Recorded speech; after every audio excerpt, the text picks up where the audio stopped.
کہتے ہیں کہ شیخ احمد نام کے بزرگ تھے، ساری زندگی کسی کو کام نہیں بتایا، ساری زندگی بڑی مشکلات آئیں پر کبھی اپنی ذات پر سوال کا دروازہ نہیں کھولا۔ ایک ایسی مشکل آئی کہ جو حل ہی نہیں ہوتی تھی، کسی نے ان پر کوئی الزام لگا دیا۔ ابو مسلم نام کا ایک بادشاہ تھا، اس کی حکومت تھی، اس نے پکڑ کے قید میں ڈال دیا۔ اب قید میں ہیں، جرم لگ گیا ہے، فرد جرم عائد ہو گئی ہے، جیل میں ہیں۔ لوگ کہنے لگے حضرت جی اپنی صفائی میں کچھ کہیں، فرمانے لگے ساری زندگی بندوں سے کچھ نہیں کہا، اللہ رسول کو پتا ہے میں بے گناہ ہوں، مجھے کہنے کی ضرورت نہیں۔ داتا گانی بخش علی حجویری نے لکھا ہے، داتا صاحب کہتے ہیں تو یقین کامل تو پیدا کر، تو ایمان تو پختہ کر۔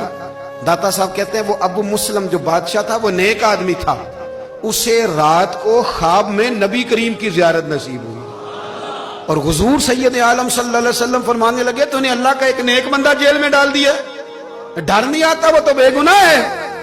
بادشاہ آدھی رات کو خود اٹھا، دادا صاحب فرماتے ہیں کسی گارڈ کو نہیں بھیجا، پولیس والے کو نہیں بھیجا، جیلر سے نہیں کہا، خود گیا، جا کے جیل کا دروازہ کھولا، دروازہ کھول کے اس درویش کو آزاد کیا، کہنے لگا بابا جاؤ مجھے پتا چل گیا بے گناہ ہے۔ بابا جی سلام کر کے جانے لگے تو بادشاہ پھر آگے آیا، ہاتھ باندھے، ہاتھ چومے، کہنے لگا حضور آپ بڑے نیک ہیں، میرے لیے کوئی حکم ہو تو بتائیے گا، میرے لائق کو خدمت ہو تو بتائیے گا۔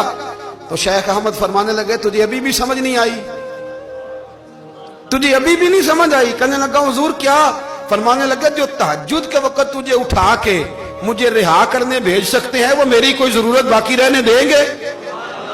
مجھے کوئی ضرورت پڑے گی کسی اور کو کہنے کی؟ جو تہجد کے وقت تجھے اٹھا کے بھیجتے ہیں کہ جا کھول جا کے دروازہ، وہ ضرورت رکھیں گے میری؟ ضرورت مجھے رہے گی کہ میں تجھے اور کوئی کام؟ ابھی بھی تجھے سمجھ نہیں آئی؟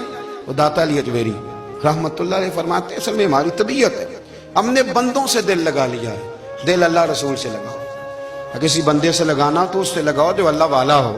آپ فرماتے ہیں کہ اپنی ساری خواہشات اپنے رب رسول سے، آپ فرماتے ہیں کہ اگر اللہ کے حوالے اپنی خواہشات کر دو گے تو رب تمہیں نا عام لوگوں سے زیادہ عطا کرے گا۔